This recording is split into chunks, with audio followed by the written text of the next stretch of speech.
بسم الله الرحمن الرحيم ويل للمطففين الذين إذا اكتالوا على الناس يستوفون وإذا كالوهم أو وزنوهم يخسرون ألا يظن أولئك أنهم مبعوثون ليوم عظيم يوم يقوم الناس لرب العالمين. அத்தியாயம் அல் முத்தஃபிஃபீன் மக்காவில் அருளப்பட்டது. வசனங்கள் 36. அளவிலா கருணையும் இணையிலா கிருபையும் உடைய அல்லாஹுவின் திருப்பெயரால். அளவில் மோசடி செய்பவருக்கு கேடுதான். அவர்கள் எத்தகையோர் என்றால், மக்களிடமிருந்து அளந்து வாங்கும்போது நிறைவாக வாங்குகின்றார்கள். அவர்களுக்கு அளந்தோ நிறுத்தோ கொடுக்கும்போது குறைத்து கொடுக்கின்றார்கள். திண்ணமாக அவர்கள் ஒரு மாபெரும் நாளில் எழுப்பிக் கொண்டு வரப்படவிருக்கின்றார்கள் என்பதை அவர்கள் எண்ணி பார்ப்பதில்லையா? அந்நாளில் அனைத்துலகின் அதிபதியின் முன்னால் மாந்தர்கள் அனைவரும் நின்று கொண்டிருப்பார்கள். كلا إن كتاب الفجار لفي سجين وما أدراك ما سجين كتاب مرقوم ويل يومئذ للمكذبين الذين يكذبون بيوم الدين وما يكذب به إلا كل معتد أثيم إذا تتلى عليه آياتنا قال أساطير الأولين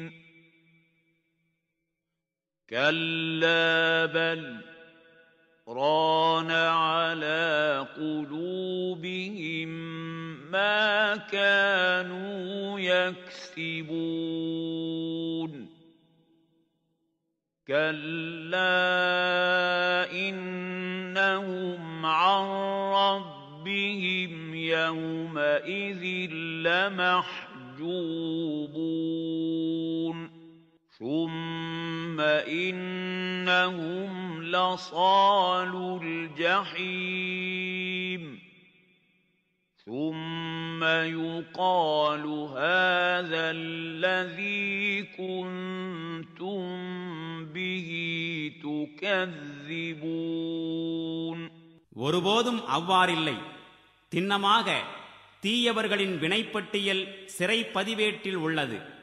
சிறைப்பதிவேடு என்னவென்று உமக்கு தெரியுமா என்ன? அது எழுதப்பட்ட ஒரு புத்தகமாகும். அந்த நாளில் பொய்யென தூற்றுபவர்களுக்கு கேடுதான். அவர்கள் எத்தகையவர்கள் எனில், கூலி கொடுக்கப்படும் நாளினை பொய்யென வாதாடுகின்றார்கள்.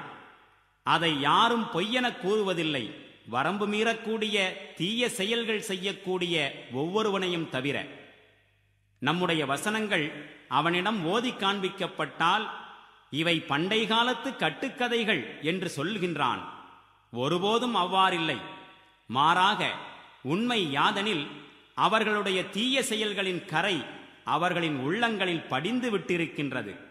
ஒருபோதும் அவ்வாறில்லை. திண்ணமாக அவர்கள் அந்நாளில் தம் இறைவனை காணும் பேற்றினை விட்டு தடுத்து வைக்கப்படுவார்கள். பின்னர் அவர்கள் உறுதியாக நரகில் வீழ்வார்கள்.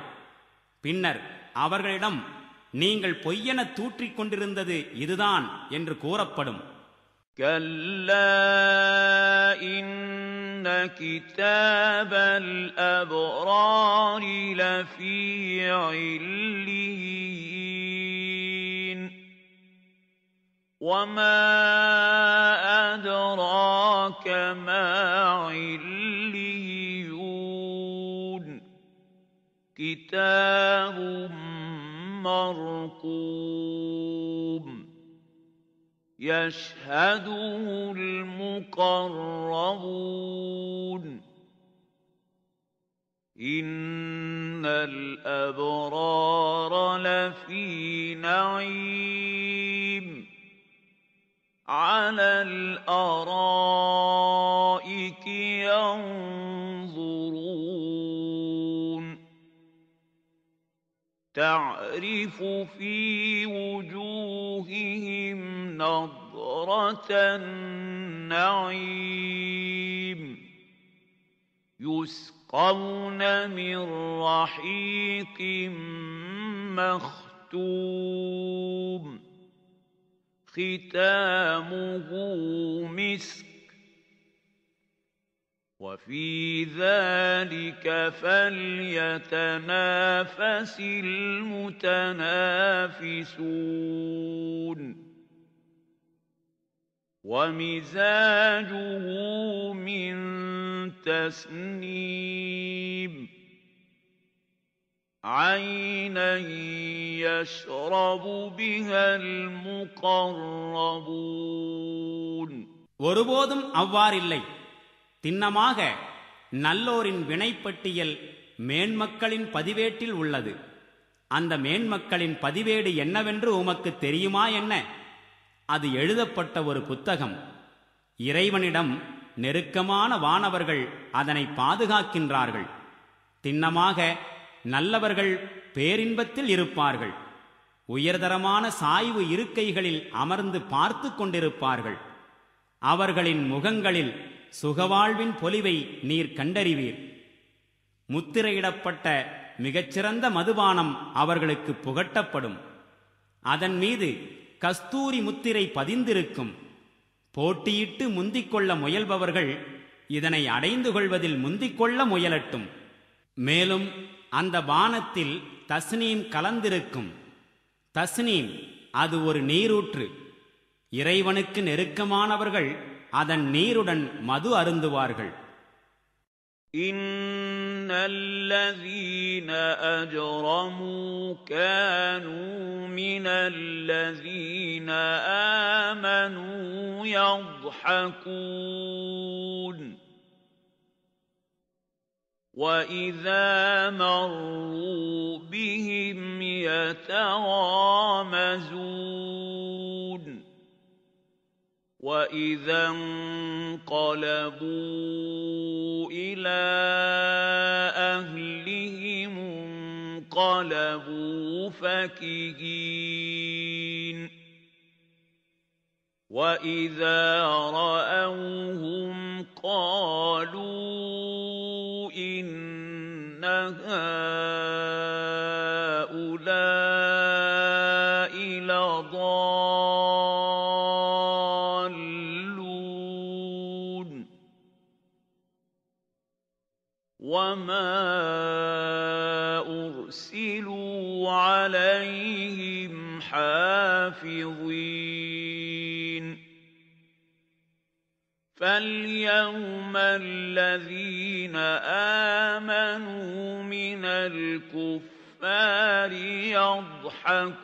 يضحكون على الأرائك ينظرون هل ثوب الكفار ما كانوا يفعلون. திண்ணமாக குற்றம் புரிந்தவர்கள் இறை நம்பிக்கை கொண்டவர்களை உலகில் ஏளனம் செய்து கொண்டிருந்தார்கள். மேலும் அவர்களை இவர்கள் கடந்து செல்லும் போது கண்களால் சாடை காட்டிக் கொண்டிருந்தார்கள். மேலும் தம் குடும்பத்தாரிடம் திரும்பும் போது மகிழ்ச்சி ஆரவாரத்துடன் திரும்பிச் சென்று கொண்டிருந்தார்கள். மேலும் அவர்களை பார்க்கும்போது நிச்சயமாக இவர்கள் வழிகட்டவர்கள் என்று கூறிக்கொண்டிருந்தார்கள். ஆனால் அவர்களோ இறை நம்பிக்கையாளர்களை கண்காணிக்கக்கூடியவர்களாய் அனுப்பப்படவில்லை. இன்று இறை நம்பிக்கையாளர்கள் நிராகரிப்பாளர்களை பார்த்து சிரிக்கின்றார்கள். சாய்வு நாற்காலிகளில் சாய்ந்தவாறு அவர்களின் நிலைகளை பார்க்கின்றார்கள். கிடைத்துவிட்டதல்லவா நிராகரிப்பாளர்களுக்கு அவர்கள் செய்து கொண்டிருந்த செயல்களுக்கான நற்கூலி.